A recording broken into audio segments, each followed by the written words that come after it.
segala perhatian. Mohon maaf segala kesilapan. Ada soalan sikit. Mohon maaf segala kesilapan dan kekhilafan. Ada soalan sikit, tak banyak, semangkuk je.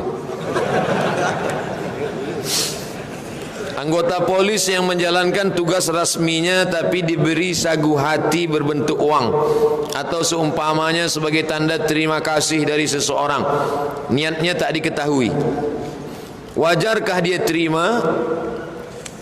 Suatu ketika Nabi sedang duduk-duduk di Madinah. Masa Nabi sedang duduk di Madinah, baliklah amil zakat. Amil zakat balik. Selepas itu dia katakan kepada Nabi, ya Rasulullah, ini kambing untuk zakat, ini kambing untuk saya. Ini unta untuk zakat, ini unta untuk saya. Merah muka Nabi. Apa kata Nabi?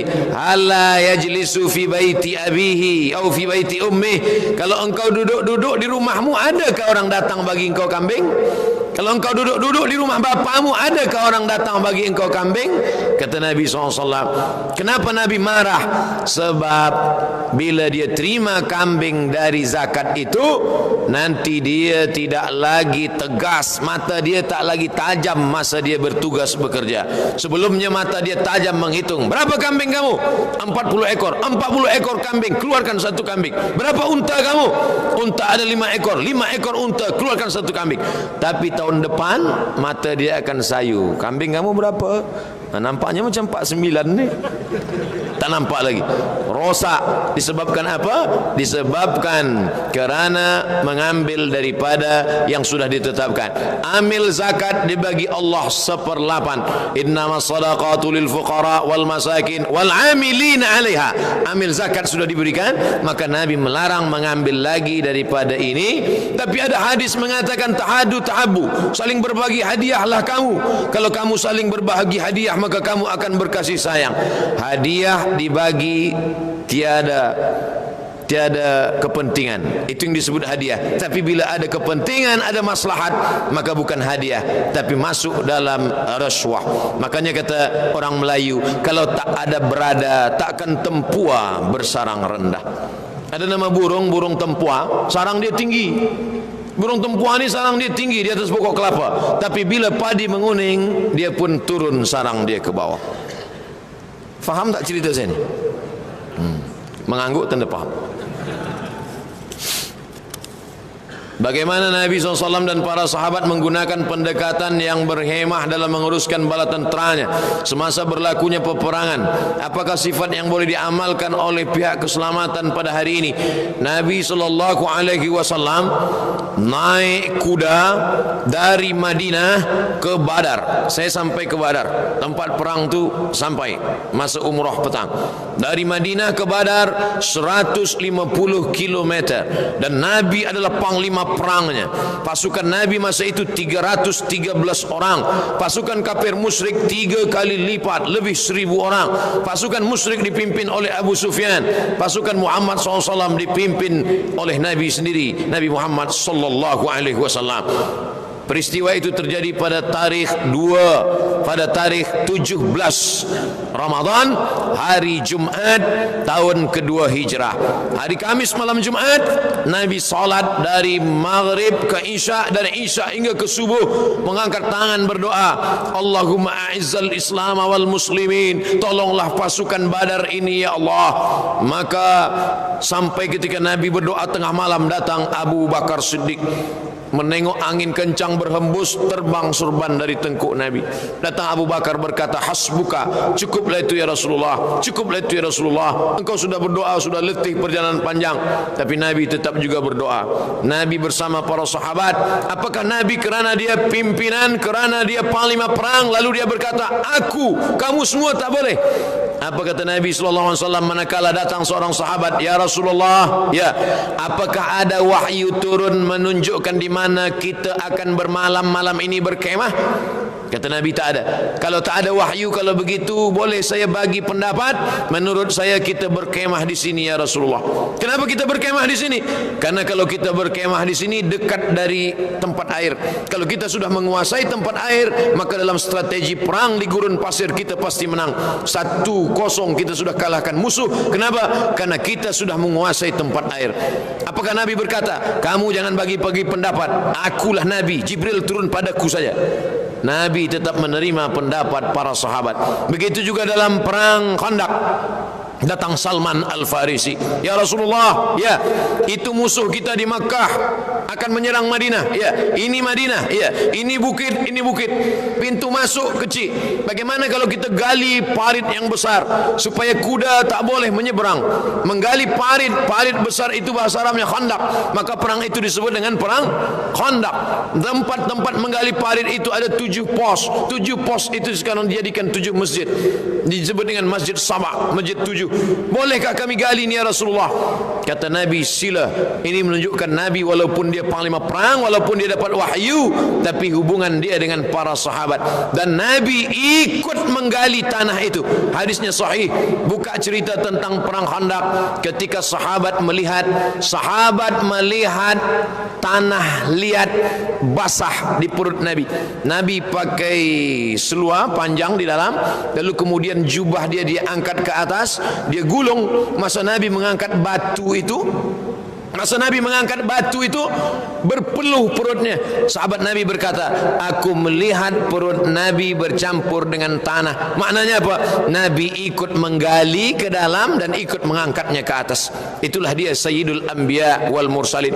Ketika Nabi bersama dalam musafir, apa kata sahabat-sahabat? Kata sahabat, ya Rasulullah, aku yang akan mencari makanan, aku yang akan menyembelihnya, aku yang akan memasaknya, aku yang akan mengulitinya. Apa kata sahabat? Kalau begitu aku yang akan mencari kayu bakarnya. Begitu Muhammad sallallahu alaihi wasallam. Kalau Abdul Somad, enggak, kalian cari semua, aku yang menghabiskannya. Jauh kita dengan akhlak Rasulullah bersama sahabat-sahabat. Apa hukum menyambut Maulidur Rasul, melakukan perarakan, meraihkan majlis? Kerana sesetengah pendapat mengatakan itu bid'ah. A'udzubillahi minasyaitonir rajim. Wa dzakirhum bi ayyamillah. Ingatkanlah umat ini tentang nikmat-nikmat Allah. Jamaah Masjid Bukit Aman, ingatlah nikmat sihat, ingatlah nikmat jawatan, ingatlah nikmat mata, ingatlah nikmat telinga. Itu yang disampaikan khatib di atas mimbar. Ingatkanlah nikmat Allah. Tapi ada nikmat yang paling besar daripada nikmat mata, nikmat telinga, nikmat nyawa. Apa itu?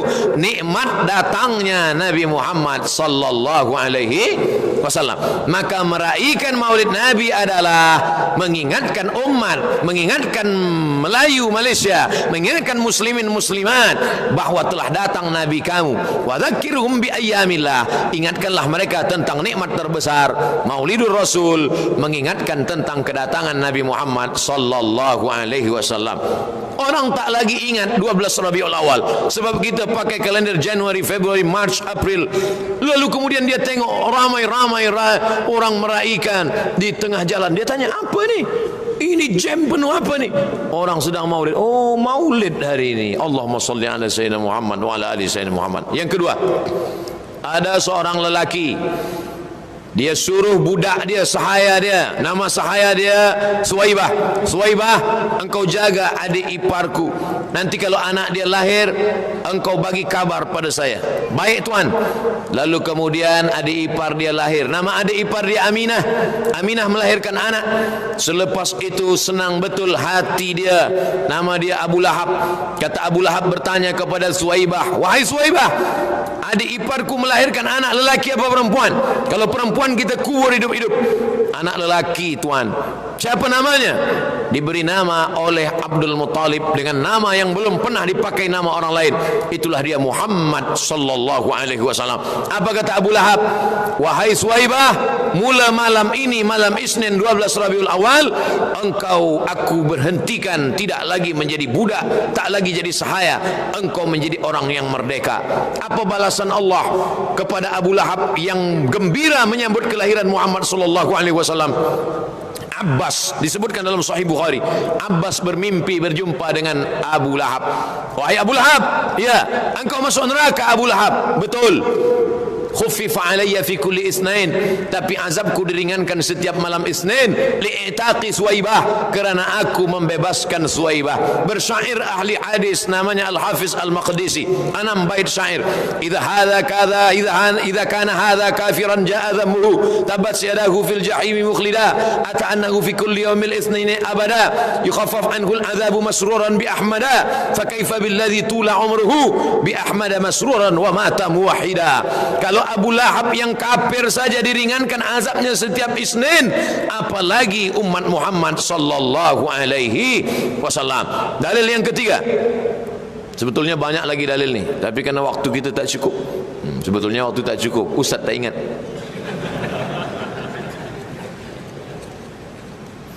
Setiap bulan Muharram, kalau waktu habis bagi tahu saya. Setiap bulan Muharram tarikh 10 kita semua berpuasa. Kenapa kita puasa setiap 10 hari bulan Muharram? Kerana pada hari itu Allah menenggelamkan Fir'aun. Allah menenggelamkan Fir'aun itu sekali apa tiap tahun? Sekali. Allah menenggelamkan Fir'aun itu sekali. Tapi kita berpuasa Asyura setiap tahun. Itulah dalil Muhammad lahir sekali, tapi kita menyambutnya tiap tahun. Itu bukan Abdul Somad buat dalil. Baca dalam kitab Al-Hawi lil Fatawi, ditulis oleh Al-Hafiz Ibnu Hajar Al-Asqalani, ditulis oleh Al-Hafiz Jalaluddin Abdul Rahman As-Suyuti. Dia ambil pendapat Al-Hafiz Ibnu Hajar Al-Asqalani. Sudah saya tulis dalil-dalil maulid ini dalam buku 37 masalah popular. Apa yang difahami integriti dalam konteks Islam Ahlus Sunnah wal Jamaah? Integriti merasakan kehadiran Allah dalam setiap gerak-gerik kita. Kalau kita takut buat dosa kerana CCTV akan mati. Kalau kita takut buat dosa kerana ada atasan yang melihat kita, masanya dia akan tidur. Tapi integriti kita adalah manakala kita beramal berbuat, yang melihat kita bukan manusia. Siapa yang memandang melihat kita? Dia. Siapa dia? La ta'khudhuhu sinatun wala naum. Wa idza sa'alaka ibadi anni, kalau Allah bertanya, kalau hambamu bertanya kepadamu, kalau hambaku bertanya kepadamu ya Muhammad tentang aku, fa inni qarib, katakan aku dekat. Sedekat apa Allah itu dengan kita? Wa nahnu aqrabu ilaihi min hablil warid, aku lebih dekat dengan hambaku daripada urat lehernya sendiri. Wa huwa ma'akum aina ma kuntum, dia bersama kamu dimanapun kamu berada. Begitulah Ahlus Sunnah mengajarkan kita kebersamaan dengan Allah Subhanahu wa ta'ala dimanapun kita berada. Allah tak jauh, dekat tak bersentuh, jauh tak berjarak. Begitu kata orang Melayu, dekat tak bersentuh, jauh tak berjarak.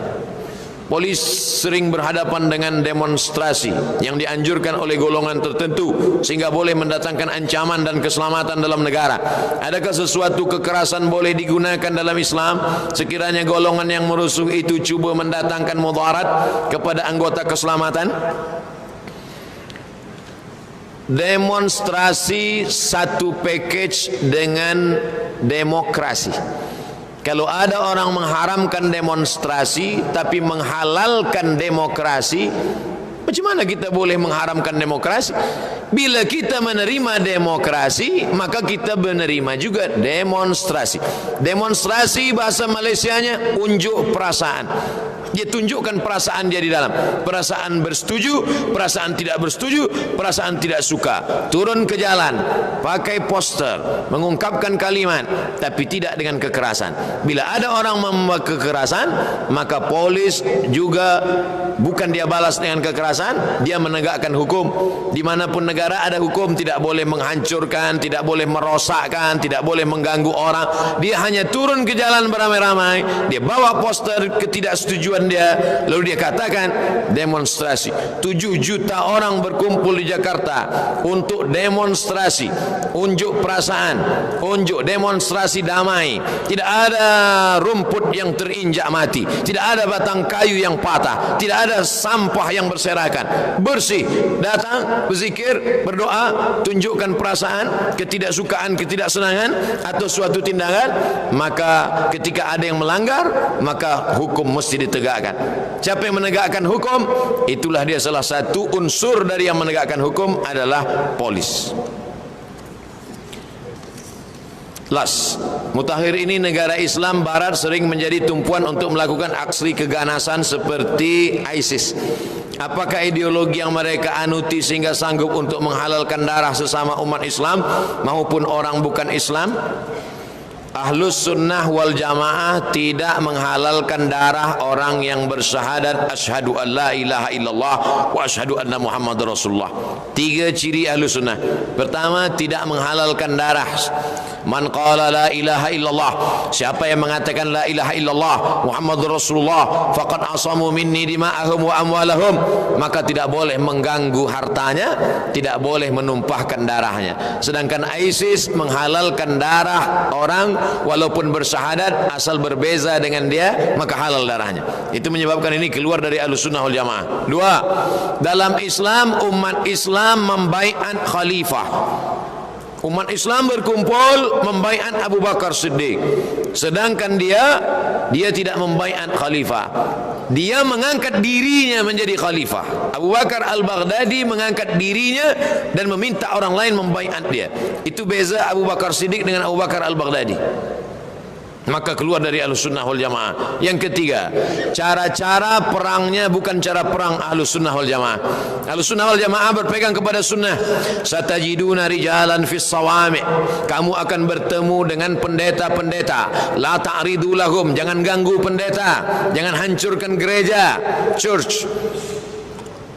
La taqtulu sabiyan murdi'a, jangan bunuh anak kecil. Wala syaikhan faniya, jangan bunuh orang tua renta, jangan bunuh perempuan yang menyusukan anak. La taqiranna nakhla, jangan cabut pohon kurma.